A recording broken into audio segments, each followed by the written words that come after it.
नमस्कार सभी को, हमारे YouTube चैनल पे आपका स्वागत है। आज आपको जानकारी देने वाले हैं ऐसी जो आपके लिए बहुत खास होने वाली है। हर बार परीक्षा में पूछी गई है जानकारी। अब की बार जो पेपर हुए 2024 में LLB फर्स्ट सेमेस्टर के, इसमें भी जानकारी पूछी गई है और यह क्वेश्चन बहुत ही इम्पॉर्टेंट है। लेकिन अभी आपको हम पहला जो सिलेबस है, पहला सेमेस्टर कंप्लीट करेंगे, फिर सेकेंड कंप्लीट करेंगे, क्योंकि बहुत से सब्जेक्ट हमें लाइन वाइज चलना है।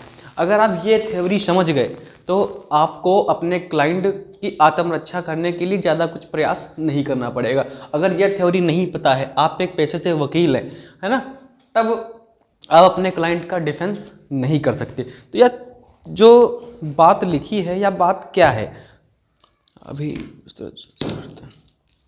तो सबसे पहले हम बात करेंगे law of crimes. LLB first semester का एग्जाम भी हुआ था। बहुत से छात्रों को हमने सिलेबस पहले ही पढ़ाया था, लेकिन बहुत से छात्र क्लियर नहीं हो पाए थे। तो इस बार उनको हम विस्तृत समझाएंगे। ये टॉपिक हमारा क्या है, लॉ ऑफ क्राइम्स। सबसे पहले क्राइम है क्या, है ना, डिफिनेशन क्या है क्राइम की। तो सबसे पहले आपको हम बताएंगे introduction, what is crime, introduction ना। तो क्राइम का इंट्रोडक्शन देते हुए हम अपने सिलेबस को आगे बढ़ाएंगे और इसके जो प्रमुख तत्व हैं वो सब चर्चा करने वाले हैं इसमें, इस टॉपिक में। तो सबसे पहले जानना ये जरूरी है कि अगर आपके पास कोई क्लाइंट आया और आप उसका डिफेंस नहीं कर पाए, है ना, तब आपकी स्वयं की हार होगी। तो जो हमारा क्राइम्स होता है ना, उसका एक एक टॉपिक पढ़ना बहुत ज़रूरी है। अब शुरू करते हैं। क्राइम क्या होता है मित्रों, इंट्रोडक्शन। जिससे पेपर में पूछा कि क्राइम क्या होता है, इंट्रोडक्शन में डाल दो। क्राइम आदिकाल से चली आ रही एक बुराई है जो हर युग में होती आ रही है। क्या महाभारत काल ले लो, रामायण काल ले लो, कोई भी काल ले लो, इस समय तो क्राइम गली गली घूम रहा है। क्राइम क्या है मित्रों, किसी का सामान चोरी कर लिया, ये भी तो क्राइम ही है। जैसे मैं कहीं जा रहा था और रास्ते में गलती से किसी को हमने बाइक से ठोक दिया, ये भी तो क्राइम ही है। किसी का सामान उठा लिया, ये भी क्राइम है। बुरी इंटेंशन, गलत सोच किसी के लिए और एक्ट कर दिया, है ना, ये भी क्राइम है। एक दूसरे को आपस में लड़ा देना, ये भी क्राइम है।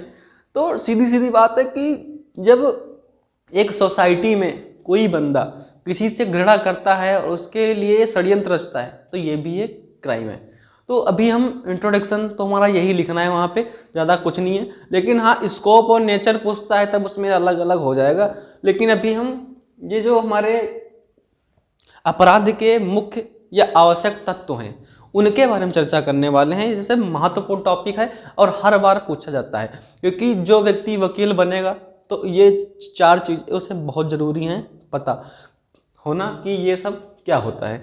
तो अब चर्चा कर लेते हैं अपराध के आवश्यक तत्व क्या क्या होते हैं। तो सबसे पहले आपको यहाँ पर हमने इंग्लिश में भी दे रखा है, इंग्लिश में लोगों को समझ में नहीं आता है तो हम हिंदी में भी ट्रांसलेट कर रहे हैं।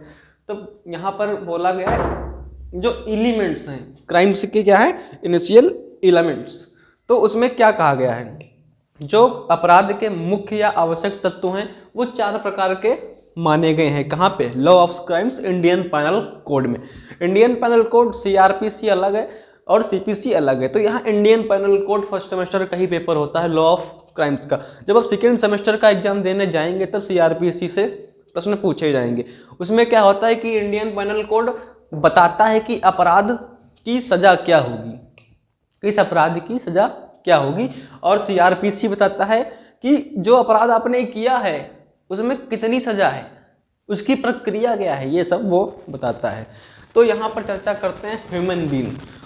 Human being very most important है। अगर कोई अपराध करते हो आप और आपके पास दिमाग नहीं है तब क्या होगा। किसी अपराध को करने के लिए ह्यूमन बीइंग जो है, मानव का दिमाग बहुत ज़रूरी रखता है।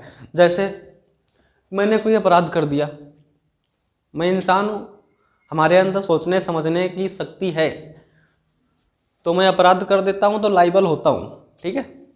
यहाँ पर कोई जानवर है, कोई भी जानवर ले लो, शेर है, कुत्ता है, गली से निकला और किसी व्यक्ति को उसने काट लिया, तो क्या होगा, कुत्ते पर वो कानून लागू होगा, नहीं होगा।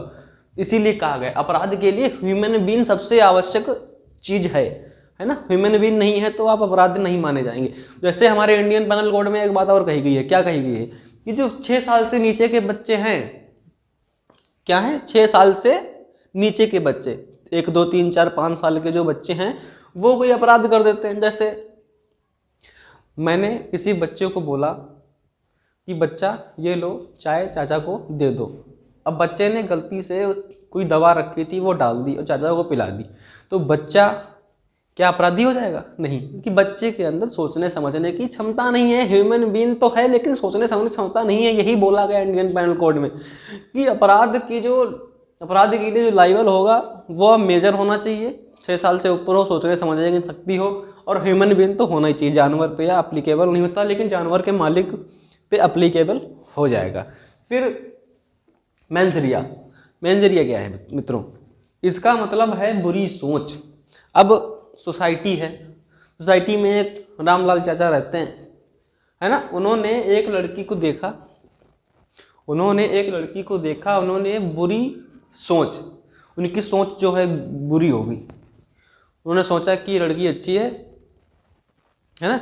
या फिर किसी व्यक्ति को देखा, वह 10,000 रुपये गाड़ी में लेके डेली जाता है ना। और रामलाल चाचा जो हैं उन्होंने सोचा कि इसके पैसे हमें लूटने हैं। तो क्या हुआ, उनकी बुरी सोच उनके दिमाग में पहुंच गई, बुरी सोच उनके दिमाग में आ गई। और बुरी सोच क्या होती है? क्योंकि अपराध के लिए सबसे पहले तो मेंजरिया जरूरी है, बुरी सोच। तो उनके दिमाग में बुरी सोच आ गई, ठीक है। फिर अपराध का दूसरा तत्व यही है, पहला तो ह्यूमन बीइंग होना चाहिए, दिमाग होगा तभी व्यक्ति सोचेगा, तभी ना। तो रामलाल चच्चा जो हैं उन्होंने सोच लिया कि भाई इसके 10,000 रुपये छीनने हैं। अब कब छीनने हैं ये उनके दिमाग में है, सब उनका सेट है। जब वह व्यक्ति गांव से बाहर जाकर अपना, गांव के बाहर सरकारी स्कूल होता है हर गांव में, या फिर कोई नहर जरूर होती है, तो रामलाल चाचा जो हैं उन्होंने सोच लिया कि गांव के बाहर यह बंदा नहर क्रॉस करेगा, उसी समय उसको हम पकड़ेंगे और उससे पैसे छीन लेंगे। पैसे छीनने का मतलब क्या हुआ? एक्ट करना। अब रामलाल चाचा जो हैं उस बंदे से पैसे छीनते हैं, वह बंदा पैसे नहीं देता है। फिर क्या होता है, रामलाल चाचा एक लाठी उठाते हैं और उसके सिर पे मार देते हैं। तो क्या हो गया? एक्टसरीज। तो ये एक्ट हो गया, एक्ट हुआ। फिर क्या हुआ? इंजरी आ गई, ठीक है मित्रों। तो सबसे पहले ह्यूमन बीइंग का होना जरूरी है, बुरी सोच का होना जरूरी है। बुरी सोच के साथ वह रामलाल चाचा जो थे उस बंदे से 10,000 रुपये छीनने के लिए एक्ट करते हैं। वह बंदा पैसे नहीं देता है, उसको वह चोट पहुंचा देते हैं। क्या देते हैं? इंजरी, है ना। तो उसको इंजरी दे देते हैं। तो परीक्षा में पूछा जाए तो आप इन चारों को अलग अलग लिख सकते हैं। कभी कभी पूरा पूछ लेता है कि अपराध के आवश्यक तत्व बताएं, तो ये चारों लिखने हैं। अपराध के आवश्यक तत्व तो बुरी सोच के बारे में बताएं, तो सिर्फ इतना लिख देना है।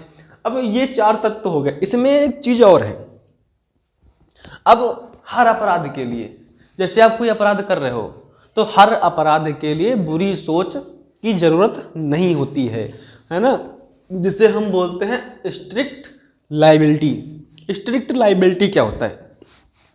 स्ट्रिक्ट लाइबिलिटी, जो लाइबिलिटी होती है वह कब लागू हो जाती है? अब जैसे आपने कुछ सोचा ही नहीं, है ना, बताया ना कि हर अपराध के लिए आपकी बुरी सोच का होना आवश्यक नहीं है। तो स्ट्रिक्ट लाइबिलिटी के अंतर्गत कुछ बातें हैं जो इंडियन पेनल कोड में लिखी हैं, वो आपको हम बताते हैं।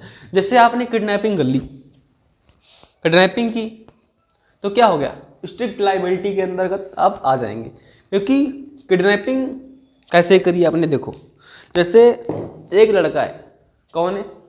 एक लड़का दीपक है ना, एक लड़का दीपक है और एक लड़की है, उसका नाम है आरती, ठीक है। दीपक ने आरती को प्रपोज किया और आरती मान गई और उसको लेके वह घर से भाग गया।